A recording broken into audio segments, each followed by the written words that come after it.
Olá a todos, eu sou o Cauê. Sejam todos muito bem-vindos a mais um vídeo do Revisando com Questões, o nosso conteúdo semanal aqui na JJ Mentoria, focado nas provas de revalidação médica. Pessoal, hoje a gente vai continuar o bloco de ginecologia e obstetrícia da prova da UFMT. Hoje a gente continua então a segunda parte, a gente vai continuar a partir da questão número 6. Questão número 6.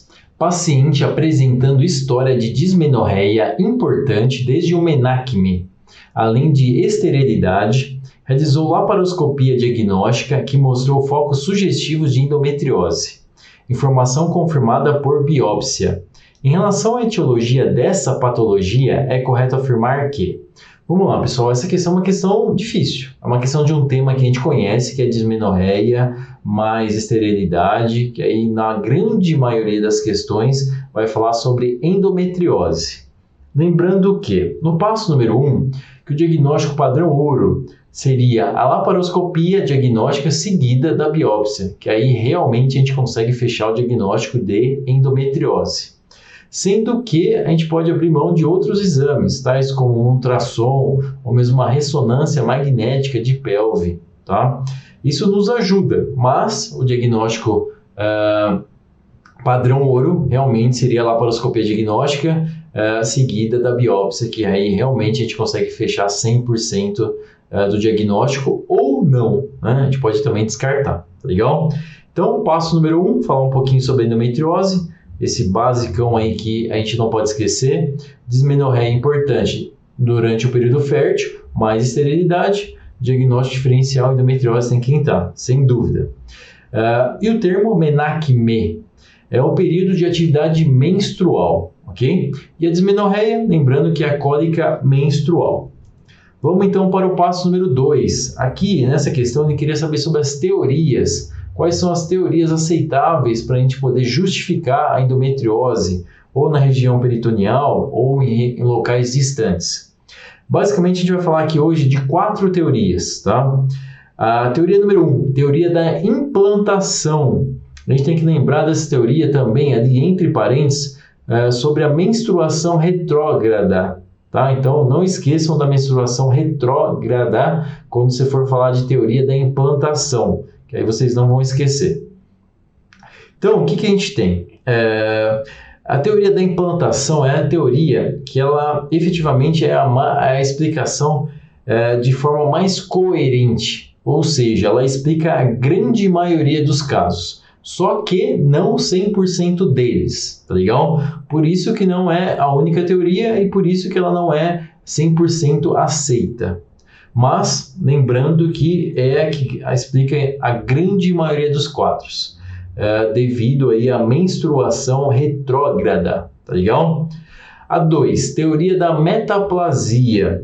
A teoria da metaplasia, ela é uma teoria que basicamente, ela se junta, ela é como se fosse complementar à teoria da implantação. A grande maioria dos casos a gente consegue justificar juntando a teoria da implantação mais a teoria da metaplasia, tá? Então, essa teoria ela propõe explicação para o aparecimento da endometriose pélvica, a ocorrência de fenômenos da metaplasia do mesotélio peritoneal, relacionados à presença de fatores irritativos, um dos quais podia ser precisamente o sangue menstrual, tá legal? Então, pode-se sem grandes reservas afirmar-se que a conjugação dessas duas concepções, a implantação mais a metaplasia, é suficiente para explicar a maioria, se não mesmo a totalidade das situações de endometriose peritoneal. Ah, Cauê, mas e aquela endometriose que pode aparecer no tecido pulmonar? E aí? Aí não é suficiente para poder justificar, tá legal? Por isso que nós temos outras teorias. A teoria número 3, a teoria metastática. Vamos lá. Essa teoria, basicamente, ela, para além das formas mais frequentes, como nós vimos, que a peritoneal é conhecida da endometriose pélvica, que seria as formas mais frequentes, ela tem ao longo aí, dos tempos sido encontrados focos de tecido endometrial funcionante em locais distantes. Se a gente pensar que pode ser achado em tecido endometrial funcionante em locais tais como o pulmão, tais como as vias nasais, como regiões umbilicais, ganglionares. Nesse caso, torna-se possível invocar a possibilidade de migração ou metastização, tá? Então, os focos distantes são compatíveis com uma propagação que a gente imagina que seja feita por via hemática ou linfática, tá legal? Então, quando a gente, por exemplo, acha ali tecido funcionante numa região pulmonar, a gente não consegue justificar pela teoria 1 lá, que é a implantação, mas a teoria 2, a metaplasia. Por isso que temos também a teoria metastática. A 4, a teoria da indução. Ela tem sido alvo de objeção quando descrita de forma independente, tá? Da teoria da metaplasia celômica. Isso porque elas são consideradas complementares na explicação para o desenvolvimento de lesões endometriais. O que é mais importante da teoria da indução? A fundamentação dessa teoria prediz que fatores imunológicos e bioquímicos são os responsáveis pela indução de células indiferenciadas em tecido endometrial. O que eu quero que vocês não esqueçam, pessoal? Teoria da indução. Então, a gente vai sempre lembrar que ela prediz que fatores imunológicos e bioquímicos são responsáveis pela indução de células, tá legal? Isso realmente não pode esquecer. Vamos lá, vamos voltar então para as alternativas. Lembrando que essas questões muito difíceis, que elas tendem a nos confundir muito, você fala, poxa, eu sei bastante sobre endometriose, mas sobre as teorias eu não sei. Isso pode acontecer, sem dúvida, né? Realmente não era uma questão fácil. Alternativa A. A teoria da metaplasia celômica sugere que o tecido endometrial presente em locais anômalos sejam originários de alterações celulares decorrentes de agressão crônica ao tecido peritoneal. Errado, né? Lembrando que a metaplasia, a gente vai sempre pensar em situações de endometriose peritoneal. Pensando aí em endometriose em locais distantes, a gente tem que lembrar lá da teoria metastática, tá legal?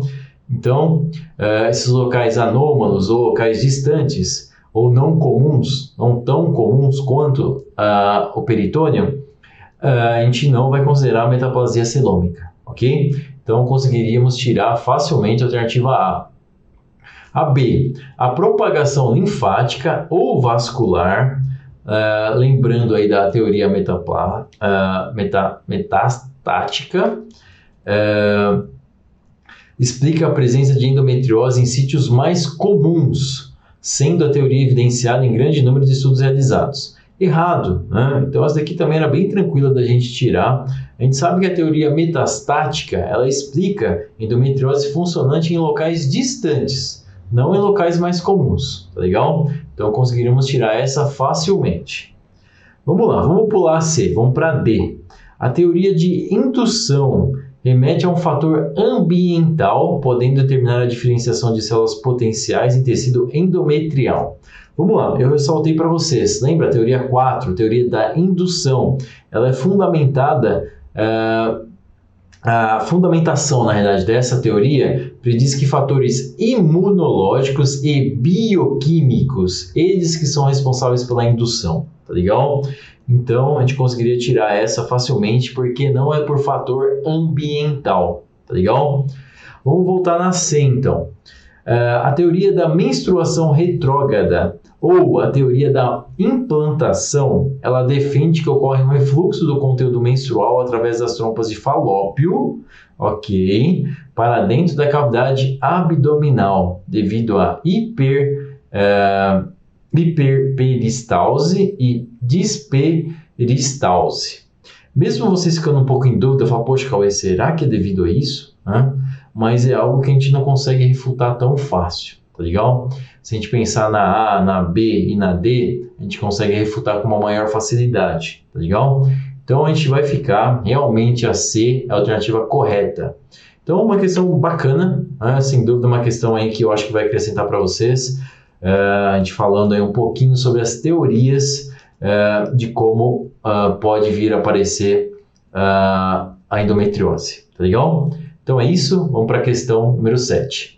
O líquido amniótico tem a função de proteger o feto, permitindo sua movimentação e prevenir adesões entre o concepto e o âmnio. Não é causa de aumento do líquido amniótico na gravidez. Vamos lá, essa é uma questão bem característica aí da UFMT, que são aquelas questões com um enunciado bem curtinho e bem direta, né? Então ele colocava aí esse aumento do líquido amniótico na gravidez e o que não é causa. Então a gente tem lá como alternativas. A gente tem a doença renal obstrutiva, a diabetes mellitus, a osteogênese imperfeita e a atresia de esôfago. No passo número 1, a gente tem que lembrar que o líquido amniótico ele tem a função de proteger o feto, de permitir sua movimentação e prevenir adesões entre o concepto e o âmnio.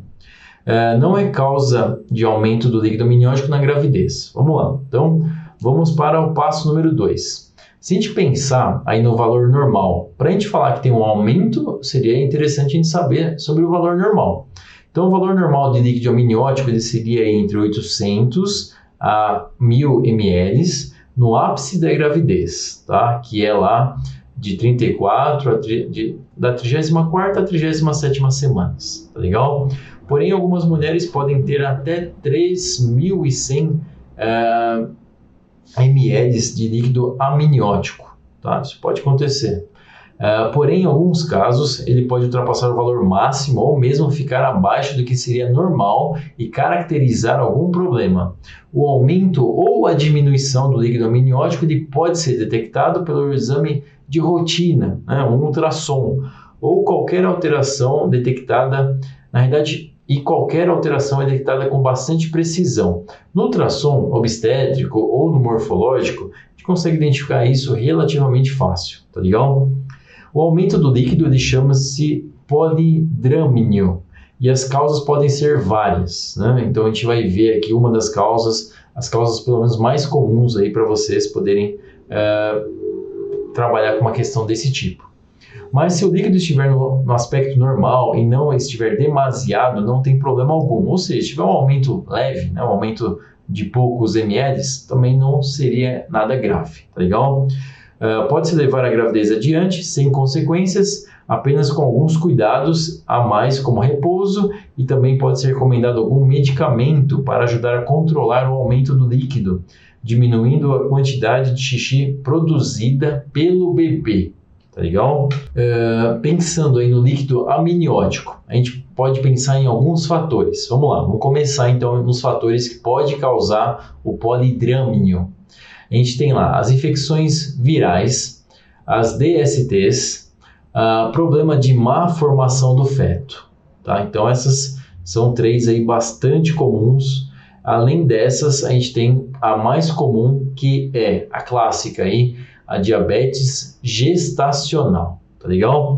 Numa mulher que tem uma diabetes gestacional que não está sendo bem controlada, a gente espera aí sim já ter esse achado no ultrassom, tá legal? A diabetes gestacional ela pode fazer aumentar a quantidade do líquido amniótico presente na bolsa e também fazer com que o bebê faça mais xixi do que o normal, ou seja, pode realmente aumentar muito essa quantidade de líquido amniótico, legal? Então, por isso que talvez seja aí uma das mais fáceis a gente lembrar. Em relação a outros fatores, além das infecções virais, das DSTs, dos problemas de malformação do feto, da diabetes mellitus, a gente pode lembrar também da pré-eclâmpsia, tá? Outro fator que também pode fazer o líquido fique aumentado, também são problemas com a placenta, e também podem ser ligados à possibilidade da pré-eclâmpsia, tá legal? O fator RH, incompatível, também pode ser um vilão para o aumento do líquido amniótico.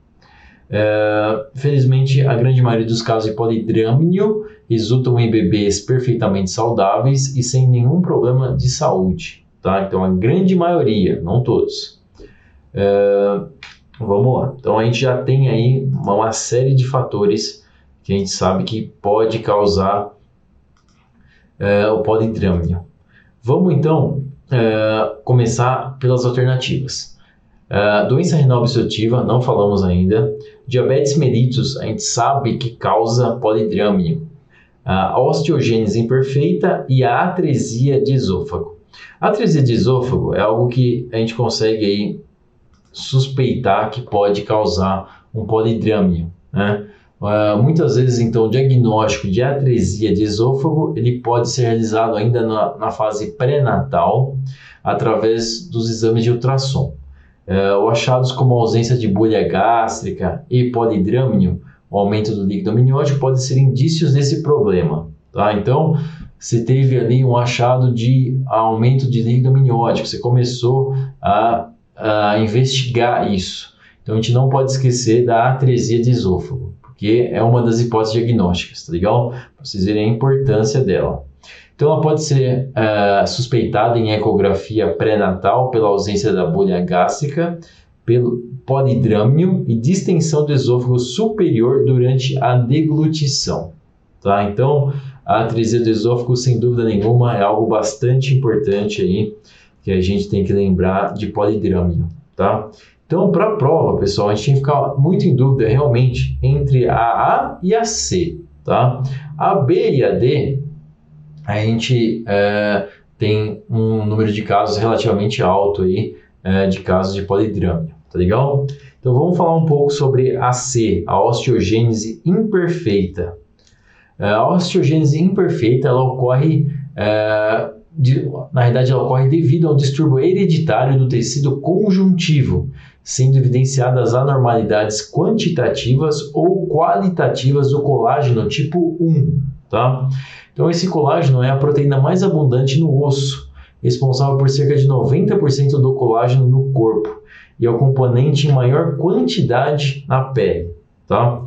Então, o diagnóstico pré-natal tornou-se importante nas anomalias congênitas para a realização de um aconselhamento genético adequado. Os exames complementares utilizados para o diagnóstico pré-natal da osteogênese imperfeita são estudos radiográficos do abdômen materno, a ultrassonografia obstétrica, a ressonância magnética, além dos procedimentos invasivos quando necessários. Tá legal?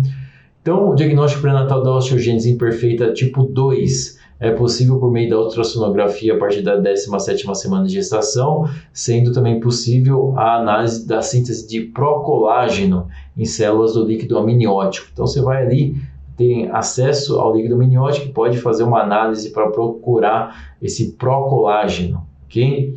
A ultrassonografia em 3 dimensões também pode auxiliar no diagnóstico pré-natal, entretanto, apenas o método de biologia molecular e estudo genético podem confirmar o diagnóstico pré-natal. Então, seria aí os exames padrão ouro, tá legal? A gente tem uma série de informações sobre essa doença, né, a osteogênese imperfeita, mas é importante vocês saberem que tem a possibilidade de lesão do sistema nervoso central e o aparecimento de fraturas associadas ao parto vaginal.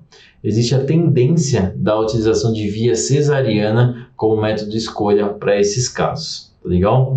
E a osteogênese imperfeita, ela pode causar, sem dúvida nenhuma, não diria na grande, mas a maioria dos casos, ela causa o polidrâmio, tá?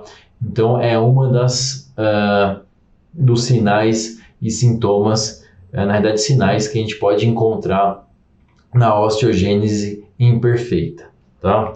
Então, como vocês podem ver, o fato de achar o polidrâmio durante um ultrassom realmente é algo que vai ligar um alerta e falar, opa, peraí, isso aqui pode ser isso, pode ser um monte de coisa. O que será que essa criança tem? Ela tem alguma doença? A mãe tem alguma doença? Está ocorrendo ali alguma doença? Ou simplesmente é um aumento benigno, né? Um aumento leve, tá? Então, para vocês verem a importância realmente do aumento do líquido amniótico na gravidez. Então, a gente tem que saber, diabetes mellitus clássico realmente pode causar polidrâmio. Atresia de esôfago clássico também vai causar o polidrâmio.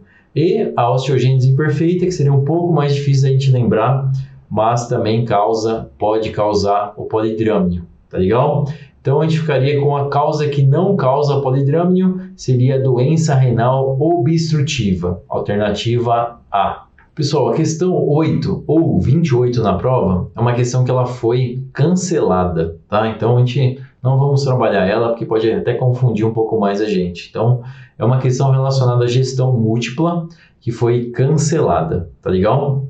Vamos para a questão número 9, então. Temos lá um paciente no MENACME com desejo de anticoncepção, procura a unidade básica de saúde referindo ser portadora de cardiopatia, tendo histórico de endocardite bacteriana e cursando atualmente com hipertensão pulmonar severa. Considerando os critérios médicos de elegibilidade da Organização Mundial da Saúde para o uso de métodos anticoncepcionais, essa paciente não deve utilizar. Vamos lá, a prova do FMT ela gosta bastante desse tema. É bem comum dentro do bloco de GO ter uma questão relacionada a métodos anticoncepcionais, porque realmente é algo bastante comum, frequente na unidade básica de saúde. A gente realmente tem que saber trabalhar bem com os anticoncepcionais. Vamos lá. Então, no passo número 1, a gente tem uma paciente no MENACME com desejo de anticoncepção que procura a UBS. Ela diz ser portadora de cardiopatia, ela tem um histórico aí de endocardite bacteriana e cursando atualmente com hipertensão pulmonar severa. Então, olha o risco dessa paciente de desenvolver um TEP ou mesmo uma doença ainda mais grave. Não ainda mais grave, né? Mas além do TEP, uma insuficiência cardíaca, por exemplo, essa hipertensão pulmonar pode se complicar e a paciente ter um quadro ainda agudo mais grave. Então, qual deve ser o anticoncepcional que a gente pode prescrever para essa paciente sem nenhum problema? A gente sabendo quais a gente pode prescrever sem nenhum problema, isso já vai nos ajudar. Pensando no preservativo, por exemplo, a gente poderia prescrever sem nenhum problema. Mas a pergunta não é isso. Na verdade, a pergunta é qual que ela não deve utilizar? Essa é uma pergunta realmente mais inteligente porque a gente sabe que tem ali os riscos, né? De repente, a gente vai ter ali uma categoria 2, uma categoria 3 e uma categoria 4, que aí realmente não deve ser utilizado aquele método anticoncepcional, tá legal? Então a gente sabe que o preservativo pode ser usado sem nenhum problema, então a gente já descartaria essa alternativa A. Vamos lá, vamos pegar então um por um. Vamos pegar aqui, vamos começar pelo anticoncepcional hormonal oral combinado, que se a gente colocar na sigla vai ficar AHOC. Então, a gente sempre tem que verificar aí em relação se a mulher ela tem riscos ou não. Se a gente pensar a contracepção em situações especiais, numa paciente cardiopata, a gente vai colocar ali o anticoncepcional hormonal oral combinado como categoria 2, desde que essa paciente ela tem um risco cardiovascular reduzido, ok?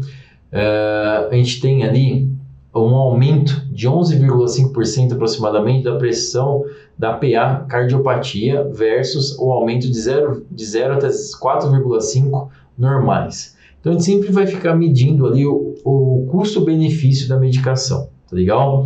Então se a gente pensar numa paciente que não tem uma doença grave, a anticoncepção hormonal oral combinado seria categoria 2, ou seja, pode ser prescrito. No entanto, pode ser usado na maioria das cardiopatas. No entanto, a paciente com risco de tromboembolismo, a gente vai considerar como uma categoria 4, tá? Se a paciente tiver tromboembolismo, se a paciente tiver fatores que a gente vai considerar um aumento do risco de tromboembolismo, tais como risco de FA, uma hipertensão arterial sistêmica grave ou usuária de anticoagulante, uma doença cardíaca isquêmica, uma hipertensão pulmonar severa, uma cardiopatia congênita cianótica. Nesse caso, da categoria 2 vai para a categoria 4, tá? Lembrando que a categoria 4 é uma categoria que a gente não deve usar, tá? Proscrito o uso da medicação nesse caso, tá legal? Porque aumenta e muito o risco da mulher ter uma doença mais grave, por exemplo, o TEP. Então, a C a gente não deve usar. Vamos ver por que a gente poderia usar as outras e por que as outras não são risco 4, tá legal? Então, a gente tem ali o implante de etonogestrel e temos os anticoncepcionais injetáveis de progesterona. Se a gente pensar nos progestógenos de uso contínuo, vamos pensar ali na medroxiprogesterona, que é algo que a gente tem na unidade básica de saúde, que tem aí no SUS. Então, a gente tem nos pacientes com cardiopatias, os progestágenos, por exemplo, acetato de medroxiprogesterona, que a gente faz ali 150 mg a cada 90 dias, ela é categoria 1. Se o paciente tiver risco de tromboembolismo, por exemplo, um paciente com hipertensão pulmonar, um risco de FA, aí o risco vai para a categoria 3, tá? Então, é ideal utilizar? Não, né? Com certeza não, mas não está proscrito, né? Categoria 3, a gente ainda vai fazer uma avaliação do risco-benefício, tá? Do custo-benefício, na realidade. Se a gente pensar na pílula de progestógeno, seria categoria 1. Se tiver risco de tromboembolismo pulmonar, vai para a categoria 3. Então, assim, não é o ideal, assim como os anticoncepcionais hormonal oral combinado, só que seria categoria 3, enquanto os anticoncepcionais oral combinado seria categoria 4, tá legal? Vamos lá. Em relação a outros métodos, tais como os implantes, se a gente for pensar no DIU do etonogestrel, o que nós temos? O DIU hormonal, ele seria categoria 2, tá? Para os pacientes cardiopatas. Se tiver um risco de endocardite infecciosa ou aumento do sangramento menstrual, se o paciente tiver, por exemplo, antecedente de endocardite, uso de anticoagulante, próteses valvares, doença valvar reumática, cardiopatia congênita, esses fatores, essas doenças pregressas, elas aumentam o risco de uma endocardite infecciosa aguda ou mesmo um sangramento menstrual, tá legal? Então aí o DIU entraria como categoria 2, ok?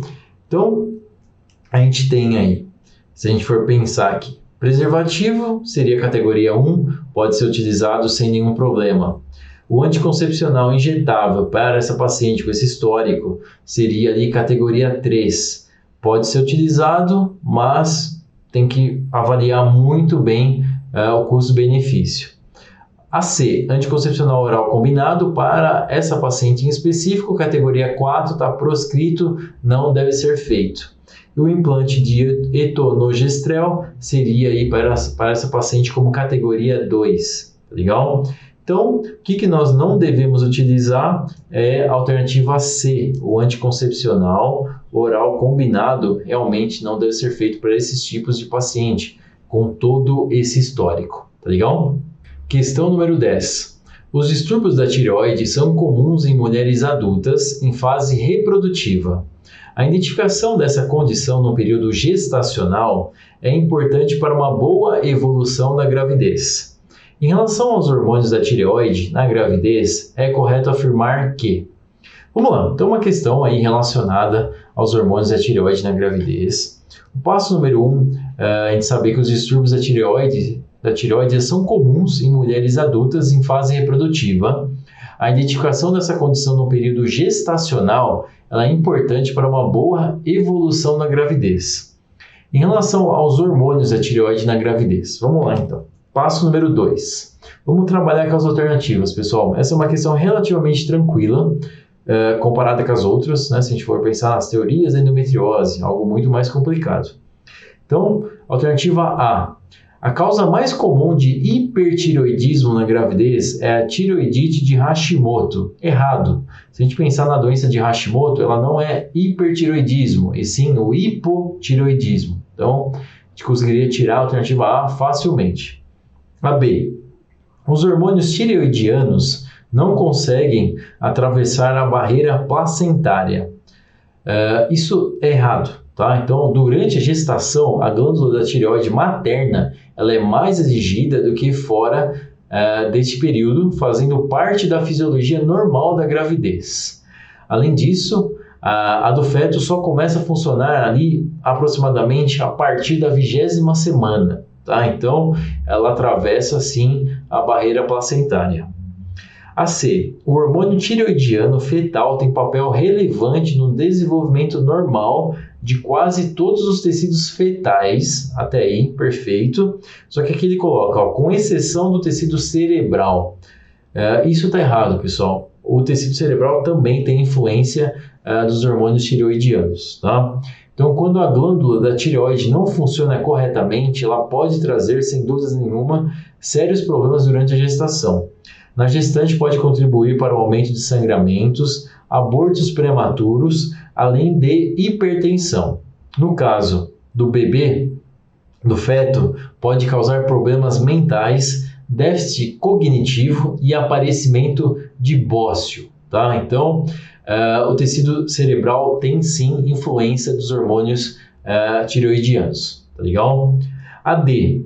Desde o início do primeiro trimestre, os níveis séricos da globulina transportadora de tiroxina aumentam devido à elevação da síntese hepática e redução no seu metabolismo. Correto, pessoal, é exatamente essa, tá? Você podia ficar um pouco em dúvida ali, poxa, será que é a globulina transportadora da tiroxina que aumenta, não é? Realmente é aquela questão que, claro que ela não é fácil, tá? Mas se a gente trabalhar bem as alternativas, a gente conseguiria chegar nela e a gente ficaria, sem dúvida nenhuma, com a alternativa D como correta. Pessoal, vamos então concluir aqui esse vídeo. Vou colocar para vocês os temas abordados nessa aula. A primeira questão que nós tivemos foi uma questão sobre endometriose, sobre as teorias da etiologia da endometriose. Uma questão bonita, sinceramente é algo que eu tinha visto uma parte uma vez, mas não lembrava. Então é legal a gente manter aí esse conhecimento, tá legal? Questão número 2, uma questão sobre polidrâmino, uma questão aí também de um tema muito importante. A gente viu ali que tem uma série de doenças que podem evoluir com polidrâmino. Então a gente tem que conhecer isso sem dúvida nenhuma, legal? E um achado relativamente comum, em algum momento para quem faz pré-natal, consulta de pré-natal, vai encontrar isso. A mulher vai trazer um ultrassom e vai estar lá que tem um aumento do líquido amniótico. Aí você vai ficar em dúvida agora, falar, caramba, olha a quantidade de coisas que pode causar o aumento do líquido amniótico. Pode ser uma doença, uma alteração ou simplesmente pode ser algo benigno, legal? Mas é importante a gente ter uma boa noção sobre isso. A 3, a gestação múltipla, foi a questão que foi cancelada, então a gente não trabalhou muito essa questão. Na verdade, não trabalhamos, né? Só vou colocar aqui esse tema de gestação múltipla, que é um tema que não é tão abordado, mas, sem dúvida nenhuma, pode vir a aparecer. A 4, métodos anticoncepcionais, um tema extremamente comum nas provas, a UFMT gosta também desse tema, então a gente tem que saber e saber muito bem, tá legal? Questão número 5, hormônios da tireoide, uma questão bonita aí também, uma questão relativamente tranquila, que a gente tem que trabalhar bem as alternativas, tá? Então, tentam seguir esse passo a passo da resolução das questões aí da prova da FMT. Tem algumas questões que realmente são bem mais difíceis. A prova, se a gente pensar aí no bloco de GO, não foi uma prova extremamente difícil, tá legal? Claro que tem alguns temas que fogem aí um pouco do Pareto, mas de alguma forma a gente consegue trabalhar as alternativas e acertar a questão, tá legal? Tem algumas que são realmente muito, muito difíceis, que talvez só acertaria se, vou chutar essa daqui e acertei, né? Infelizmente, tem uns temas ali da UFMT que eles pegam realmente bastante ali rodapé de livro, tá? Por isso que é importante a gente fazer um estudo prévio da prova, tá legal? Então é isso, pessoal. Muito obrigado a todos vocês, um grande abraço e ótimos estudos a todos.